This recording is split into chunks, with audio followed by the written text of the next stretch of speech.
Outremernews.fr, site d'information actualisé 24 heures sur 24, 7 jours sur 7. Avec moi, Jean Morandet, futur candidat à l'élection présidentielle prochainement. Alors, Jean Morandet, candidat à l'élection présidentielle, c'est du sérieux là. Ah, mais c'est du très sérieux. Je me suis pas levé ce matin de mon lit de me dire que je vais à la présidentielle. C'est un projet qui est en cours depuis plus de 4 ans. On a cherché à rester dans l'ombre et à travailler sereinement dans l'ombre. Avec moi, il y a des jeunes polytechniciens, des jeunes énarques, et qui rejettent un peu le système qui est en place depuis plus d'une quarantaine d'années dans notre pays. Et ils ont souhaité m'accompagner puisqu'ils ont reconnu en moi on va dire une personnalité avec toute son humilité et qui a des bonnes idées, qu'il pense avoir de bonnes idées pour améliorer la situation des Français. Donc comment pensez-vous affronter cette élection présidentielle? Il y a énormément de candidats et 2 mots sur le programme. Eh ben, c'est pas compliqué. Le programme est basé sur l'économie. On est dans un pays où systématiquement, qu'on soit en difficulté ou pas, le seul levier financier qui existe, c'est les impôts. Quand on fait de la dette, c'est pour payer de la dette, donc ça ne rapporte rien à la France. Aujourd'hui, j'ai un programme qui est clairement axé sur le fait de pouvoir engranger d'autres flux financiers que les impôts, ce qui permettrait de refinancer certains programmes en France et surtout alléger la TVA et les impôts sur les Français. Alors, originaire de quelle région? Je suis de la Guadeloupe. La Guadeloupe. Et vous avez pensé un programme spécifique pour les Outre-mer et notamment pour les Antilles, la Guadeloupe, la Martinique et les Outre-mer? Tout le monde, la Calédonie, la Réunion, Guyane, Mayotte. Vous savez qu'il y a un chômage endémique qui existe. Alors qu'avez-vous à proposer pour enrayer ce chômage? Mais il y a de bonnes idées. Je vais vous expliquer une chose.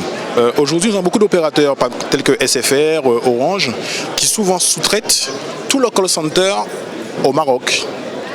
En Algérie, en Tunisie, à Madagascar. Mais pourquoi pas chez nous? Même s'il y a un décalage de 5-6 heures, eh bien, puisqu'il n'y a pas de travail, je ne pense pas que quelqu'un qui veut travailler aura dû se réveiller à 1h du matin pour correspondre aux horaires de travail dans l'Hexagone. Donc c'est l'une des pistes. Après, il y en a plein d'autres qui peuvent arriver. Vous allez encore peaufiner ce programme? Si, ça évolue tout le temps. Avec d'autres idées? Bien sûr. Votre équipe, elle est composée, parlez-nous un petit peu, parce que vous n'êtes pas seul, hein, il faut une équipe pour mener. On est une dizaine de personnes, on a des enseignants, on a des militaires, on a des employés, on a des personnes qui sont au chômage. Donc on a un peu des idées un peu de tout le monde, mais notre concept avant tout est basé sur les idées des Français. C'est-à-dire que depuis environ 5-6 mois, on a fait migrer plusieurs types de sites où les Français pouvaient déposer leurs idées, l'image qu'ils pouvaient avoir de la France qu'ils souhaitent en fin de compte. Et nous, avant de poser ma candidature, on a mis une règle à l'intérieur. Tant qu'on n'atteint pas 500 000 idées de Français, je n'irai pas à la présidentielle. On les a atteints. On a décidé maintenant que c'est le moment. Donc je me suis décidé d'aller à la présidentielle. Ça fait penser aux citoyens à ce que Ségolène avait mis en place, le côté participatif des citoyens. Ça se rapproche un peu. Hein. Ça se rapproche un peu, mais c'est quand même différent parce que c'est dans l'anonymat. Donc c'était fait, on a voulu être discret, ce qui fait que les Français qui ont mis des idées aussi, il y a de superbes idées franchement. Par exemple, il y a eu, on va dire, une idée qui est pas mal, mais qui était dans l'air du temps, parce qu'elle est arrivée juste avant les primaires de la droite. C'est une enseignante qui envoie comme idée, pourquoi pas inscrire dans la Constitution le fait qu'aucun poste politique ne pouvait être attribué pour quelqu'un qui a plus de 60 ans. Si les Français sont à la retraite à 65 ans, pourquoi quelqu'un d'autre pourrait postuler un poste pour être à la retraite encore plus tard? Et comme par hasard, ça a été soulevé lors de la primaire de la droite par rapport à Alain Juppé et ça continue encore. Alors une dernière question, c'est dans l'air du temps, vous avez quel âge? On a Emmanuel Macron qui a 39 ans.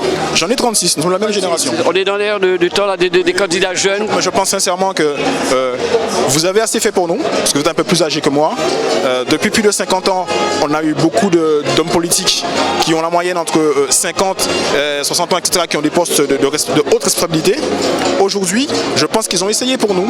Je pense qu'il est temps que ma génération essaye de prendre en compte le fait que nous devons assurer notre retraite, nous devons payer celle de nos parents et nous devons prévenir celle de nos enfants.